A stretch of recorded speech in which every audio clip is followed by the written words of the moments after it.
Kevin, thank you so much for bringing me to your favorite bar. It's the Pelham in Rhode Island. That's right, in Newport, Rhode Island. This is my favorite bar, Gary, so welcome. Well, thank you for inviting me.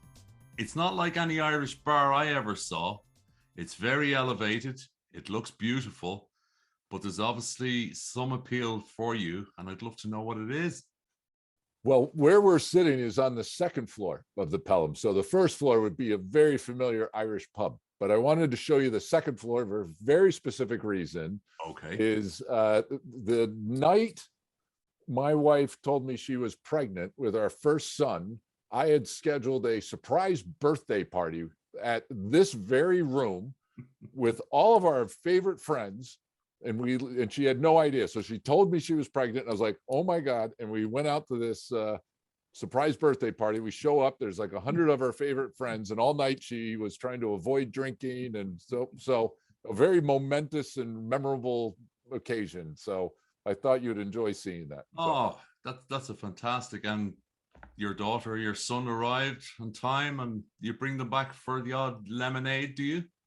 Well, from time to time, that oldest son is now 21, 22. So, I plan on probably going to the Pelham with him this summer once he gets back from college. So, wow. So we're sitting up at that bar. You see one of those seats, that seat and that seat. Yeah. The door opens up, and there's one person there, dead or alive, that you absolutely want to have a pint with. Yeah, I gotta tell you. So you think about these things, and the first thing is, do I need to come up with something really momentous? And who's the thing? And is it George Washington, or then it was like, well, George Patton would be cool. He just seems like a great historic figure. Yeah. But I have to tell you that the guy that I really want to have a beer with, or wish I could, is Tom Petty. I've been a huge Tom Petty fan and the Heartbreakers for years. Yeah. And every time I get asked that question, it's like, I feel like I should say something more, something more significant, right? But but I love that band, love their music, and it just seems like he would be a great guy to sit and talk with. So what's extraordinary, and I don't know, you're 21, 22-year-old boy. There's a program called Glee. Yeah. And Glee is 10 years old now, but my youngest girl is watching it now. And what it does is it reintroduces all the old music in contemporary setting. And now your children come back, and honest to God, they think they've invented music. Isn't that it? Oh my, well, just the other day, he was coming in and they started talking about these metal bands from the 80s. They're like, Dad, you got to hear this band. I'm like, that was my band. What do you got? That's my childhood.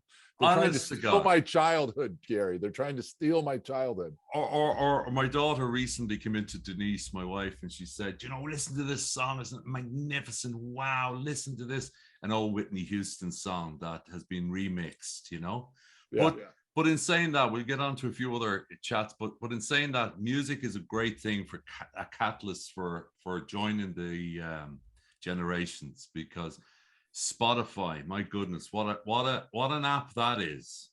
Yeah, Spotify is a great app, and they've got a lot of Tom Petty, so I'm very happy about that. So, am I right in saying that maybe he left us last year? He died a few years ago, and actually we saw a concert with him. The whole family went, and it was 2 months before he died. So it's we have that as a family memory as well, which is really awesome. Because what was great about those guys is they set aside their ego often, and they particularly set it aside to do the Traveling Wilburys. Do you remember that group? Yeah, Tom Petty with Bob Dylan and George Harrison, Orbison. Yeah, fantastic. Could you just imagine four leading guys today? They'd be fighting over who's going to get the credits and who's going to play the lead song. But I must say, they were great guys. Yeah. Well, you said earlier that you want to be more profound and you want to sort of appear to be very intelligent. Not that you aren't. So is there a quote in your mind that you hang around with, that you roll out and your kids go, oh no, Dad, here he goes again? Well, I don't know about my kids, but certainly the people who work for me, I have a few quotes that I use all the time, but the one that I use quite a bit, and it came from Eisenhower, it had to do with D-Day. Okay. And D-Day did not go well. They had a very robust plan, and almost nothing went to plan. So after months and months and months of planning, the thing just went completely haywire, at least relative to the plan. It was successful at the end, obviously. But so they went and they interviewed Eisenhower afterwards and said, hey, is that just a symbol or sign that planning is a waste of time? And Eisenhower's response to that was, planning is everything. The plan is nothing.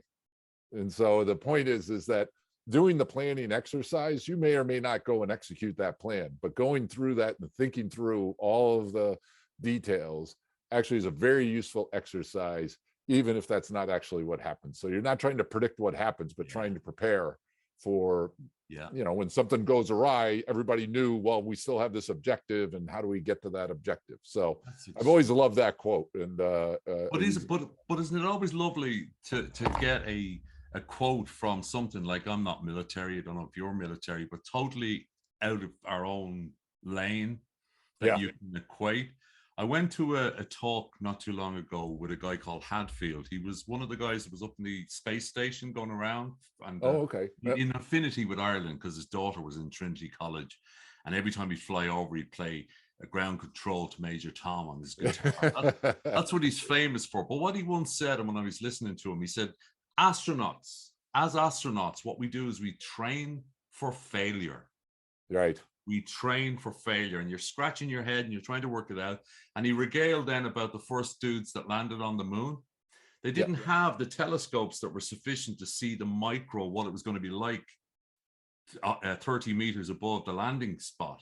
And when the boys got there, they realized there were boulders big enough, the size of cars. They couldn't land there. So they were trained for failure to kick in the automatic override and land over there. That's right. Yeah, it's a great example. That's exactly what he was saying, is that when you train for that, then everything else is bonus. You know, that's right. Works out. So we've had a difficult enough couple of years. We've all had introspection. We've looked at ourselves, all that type of stuff. How have you kept motivated, or have you taken up calligraphy or anything to keep yourself sharp and keep yourself motivated during the last couple of years? Well, again, you know, you keep asking for profound things. I don't know if I have anything that profound. I'll tell you, it's and we're still doing this, obviously, but the big implication is everybody working remotely, right? What's been interesting is we've seen some of our teams actually become much more productive, particularly communications. You know, we have facilities here, Denmark, and Galway, right? And actually, when those teams working across those boundaries got much more productive, right? But for me personally, I mean, that was a big shift. I used to travel quite a bit. I would see people in person, and you know, and as lovely you are as in 2D, I would still rather see you in 3D. That was a big adjustment. And now the bigger adjustment was my wife getting used to me hanging around all the time. That was, you know, and so we're still married, I think. I checked this morning, we still are, you know. But I'll tell you what, it really, in all seriousness, the biggest thing I pulled out of it is how important it is to have regular interaction with strangers or people that you don't know that well, you know, and the importance of, you know, because, you know, having these relationships, these, you know, obviously my family is one thing, but I realized that it's really important, just even going out to the store and meeting people. Like when there was the real lockdown going on and you were interacting only with a few people, and the video is not the same. It's pretty good, but it doesn't replace that. And you know, just randomly meeting strangers down the street or those are the things. So I really the biggest thing now is I really try to make sure you get out and just, you know, it doesn't matter who it is, go see somebody and talk to them. You know, it's that sort of stuff that we started to take for granted that we actually missed. It's odd. I was speaking to some people last week, and they would classify themselves as semi-introverted. And what they missed most was the water cooler bullshit. Right. And they're semi-introverted. Right. Yeah. To even be a voyeur listening to others talking about sort of whatever the equivalent is of the Kardashians or whatever it is, it's just stuff. Yeah. To be able to just feel that I thought that as well. Whereas this platform, it's very prescriptive. We are on from that time to that time. Right. We will all be on at a time. So you don't bump into anybody on the water cooler, right? Yeah, there's no serendipity on video, you know. It's like, you know. Except Like when you're on the top of your favorite bar. except when you're in the Pelham. There was five, also, we had a lot of serendipity at the Pelham over the years, but we won't describe that. It was all, you know, well, that's, before I got married, Gary, before I got married. Absolutely. So I'm gonna ask you one final question, and it's I think I might have a sense of what one of them is. You just dropped your phone into a pint of Guinness. Yeah. And you've taken it out, and everything is gone except 3 apps. Yeah. 3 apps on this phone. What are they and why? No, you can just keep the phone. Just keep it. I don't need it back. Perfect. 3 apps. Okay. The 3 apps. You only look like a millennial. I thought you were a millennial, but you're obviously not. So go ahead. Yeah, I have dreams. I have dreams of throwing away my phone, and you know, it's like it's just, you know, a regular fantasy. Well, I love your authenticity. I said that to you earlier. The fact that was your first answer, even though you work in an industry that's building the backbone of it. I love your authenticity. Yeah.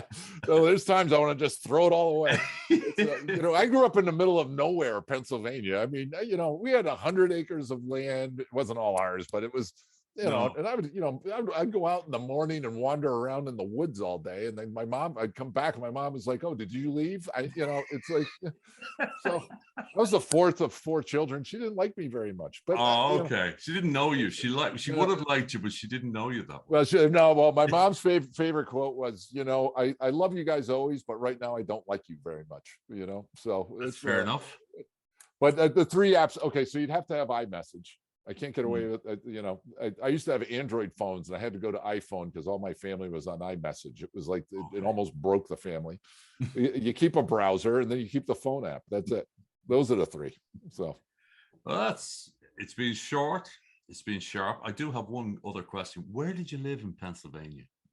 Where did I live? Actually, the town is actually Dallas, Pennsylvania. So Dallas, Pennsylvania. And we were first. We were before Dallas, Texas, just so you know. But it's outside Wilkes-Barre. It's a loaded question. I'll tell you why. Many, many years ago, in the 80s, I genuinely wanted to be Don Johnson. That was what I wanted to be. And I was going to do anything I could to get to North America, right? So an opportunity came around to do a soccer scholarship, or football as we call it. And I'm going to just watch your face very, very closely here. I ended up choosing Erie, Pennsylvania.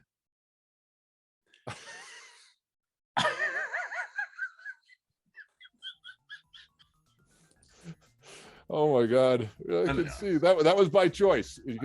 That's why I said I chose Erie, Pennsylvania. Yes. And for a guy in Ireland who's used to weather, but it's generally just different variations of the rain. Yeah, I didn't understand cold. Oh yeah, that's a whole new level of cold and snow and lake effect, and you've got it all there. Yeah. Everything. So with that bonding, because we bonded over Pennsylvania and our pain, my pain, I nearly hit the twitch gone. It's been short, sharp, and great, Kevin. I like what you're doing. We didn't talk too much about business, but you know yourself, people buy from people, and I'm sure people will enjoy this. Kevin from Schneider, thank you so much, man. Thanks, Gary.